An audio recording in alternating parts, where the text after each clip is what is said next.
Hello, hello, hello. Good morning, everybody. Can you all hear me okay?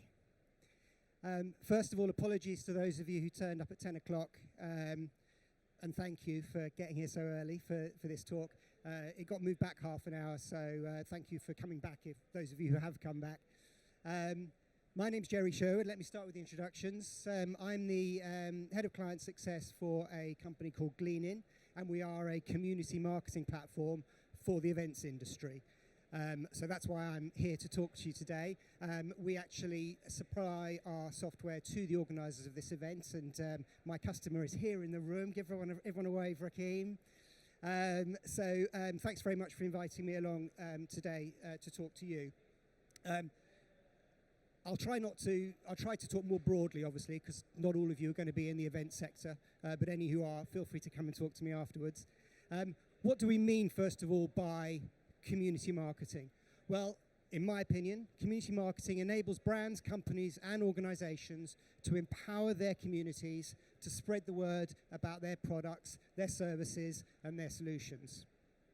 So, obviously, that might be different for lots of different organizations, depending on the kind of products, services, brands that you are responsible for. For the event sector, and for this particular event, that principally means engaging your attendees, you guys, speakers like me, and the exhibitors in spreading the word about the event. So some of you, or all of you, will have come into contact with Gleanin on your journey to getting here today. Our advocacy tool or referral tool was shown to you on the dashboard, on the registration confirmation page when you registered, where you were invited to pick a template and share it with your network on LinkedIn, Facebook, WhatsApp, Mail, Twitter, or Slack. There's another one in there as well, isn't there? Instagram is the other one. Slack's not on there. We do Slack as well. And then obviously when someone posts that, it goes with a shortcode URL, and we can track the clicks on it, the engagement with the post, so that you get some real tangible information on the results that you're getting. You may have also seen some posts by speakers. You may have seen me post. I posted about this session. It works slightly differently for speakers. We upload data that's personal to them, so the templates that are created are unique, dynamically created for them. And similarly for exhibitors. So you may have seen them post as well.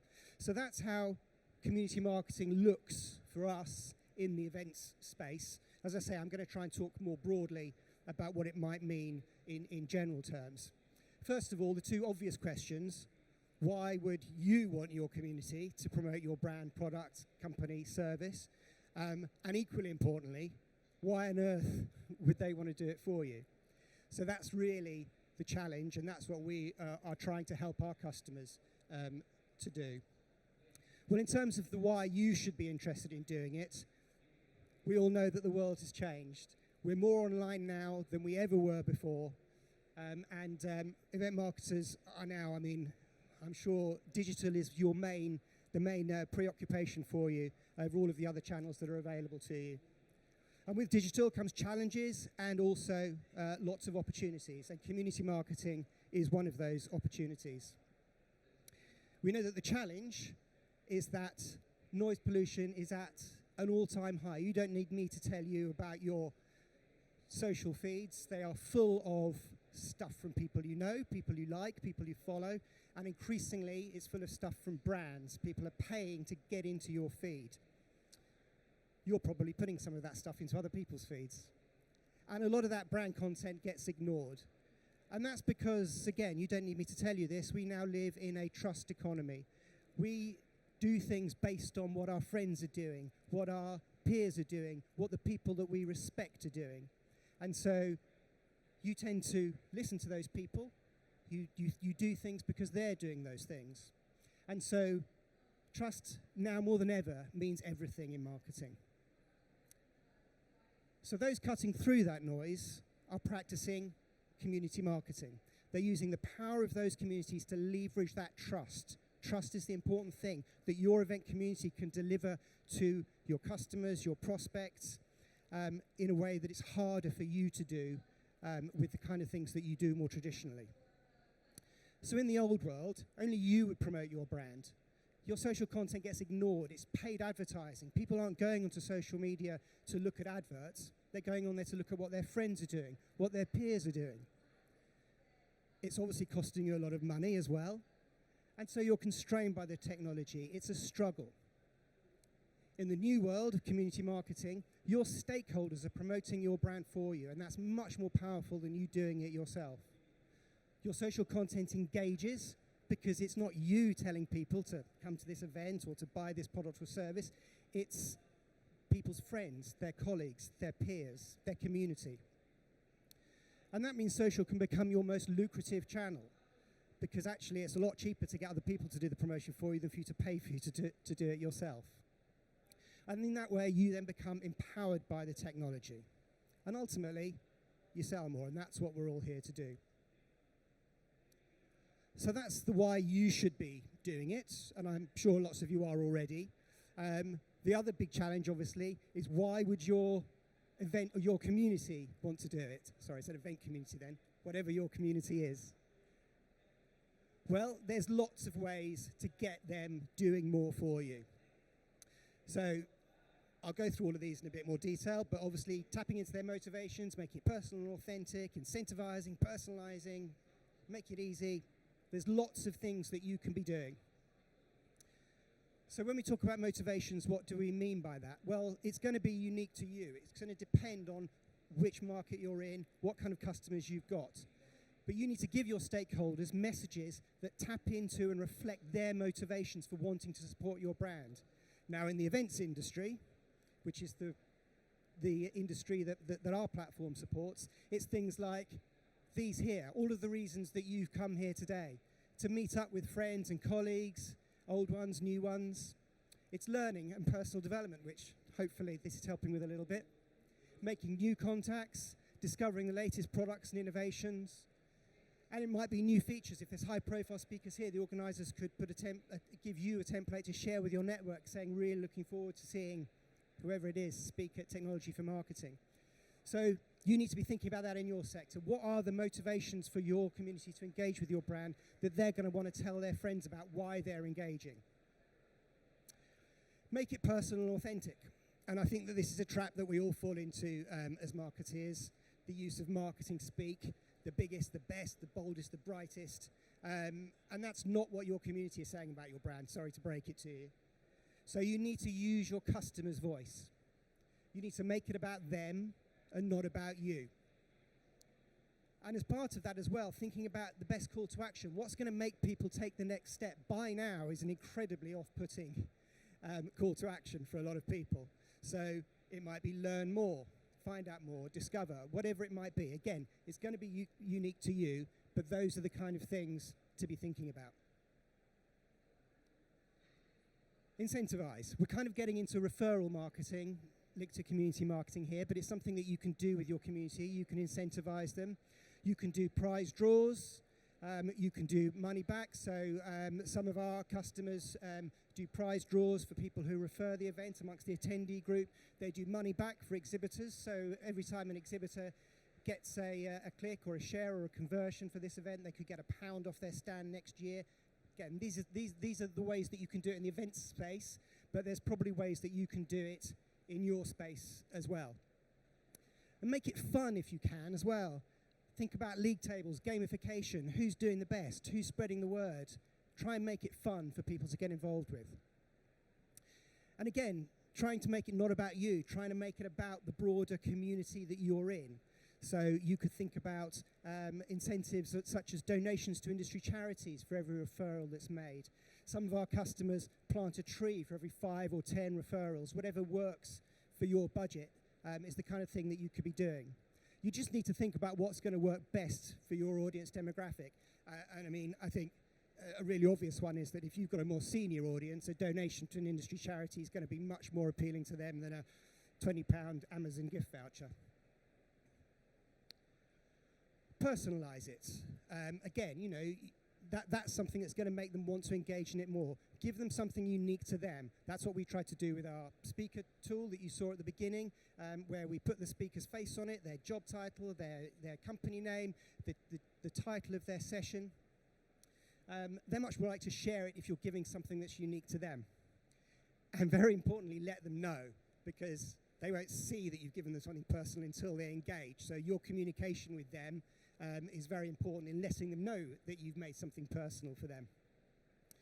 And what you're doing when you do that is you're helping them to promote their brand as well as yours. That's particularly important in the event sector. I mean, you know, I'm here because I want to spread the word about cleaning. This is about promoting my company, my brand, and so if you can help your community to do that as well, that's very valuable.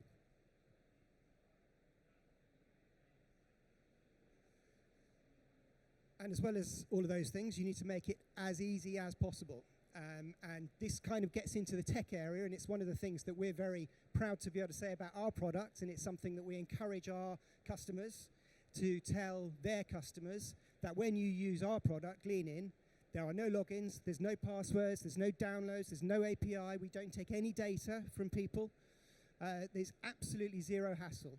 For our users, they choose an image, they select a social media platform, they post, they're done. And that is very important because the more barriers you put up to people getting to that point of sharing on your behalf, the more difficult it is going to be to get them to do it at all. And when you've done all of that, do it again. Unfortunately, it's not easy to just stick it out there once and just hope for the best. You will need to persevere. As I said earlier, I mean, I know your brands are at the center of your universe, but again, to hate to break it to you, they're not at the heart of your community's world. So you need to ask them to do it, and then you need to ask them again. You can ask as part of your other messaging, or you can ask them directly. You can obligate where possible. So again, to use an example in our sector, what some of my customers do is they have contracts with their speakers. This is a two-way thing here. I'm here to promote my brand. So what Rakim could do is obligate me to post 3 times as part of the deal for coming here. So if you can obligate your stakeholders or your community in some way to promote on your behalf, then that's something that you should definitely be thinking about doing. And obviously do it nicely. I didn't say pester, I said persevere. So try and do that as much as you can. And this one's kind of a given. I mean, you shouldn't even be in the theatre if you haven't got this stuff right. But obviously, it's all a waste of time if you haven't got everything else right. I don't need to dwell on that one. No one's going to want to share news about a product, brand, or service if it's not a very good one. And again, very important, if it's going to be successful and you're going to do it right and you're going to improve at it, you need to be able to measure and iterate. So obviously, if you are using some kind of community marketing platform or technology or just doing it out of the back of your van, you're still going to want to know how it's working and how you can improve it. So make sure that you can do that. And it won't just, that way as well, your community marketing isn't just going to help to drive awareness and noise about your brand and ultimately sales, but it's also going to help you to answer some other tough questions. You're going to find out which social channels work best amongst your community, so that might help you to know where to guide your paid social as well. Which individuals are having the most influence, or which stakeholder group are having the most influence. There's an awful lot of insights that you can gain by doing this right if you can measure it, and if you can iterate and you can improve on it. And finally, get the right tech. Obviously, you're all here today to find out about technology for marketing. If you can do community marketing without technology, then good luck, good on you. But you'll find it easier, I would say, I'm biased, if you can find some tech to do that with. So the questions you need to be asking: is it easy for you to use? Is it going to make your life easier, not more difficult? Is it easy for them to use? Are you going to be able to enable them easily without it taking up too much of their time, or without it meaning that they have to sacrifice their personal data, or have to download or log in, or just have barriers to supporting you? Can you work at speed and scale? If you want to create personalized content, can you create that at speed and scale, creating dynamic templates? These are the kind of things that you need to be looking for your sector. And can you assess engagement levels and measure your results so that you know that it's working, and so, as I say, so that you can iterate and improve it going forward? So, in summary, as I've said, online noise pollution has reached an all-time high. You need a way to cut through that noise. And Community marketing is a very effective way to do that, leveraging the trust of your of your community, whatever brand or market sector that is, to promote your brand on your behalf.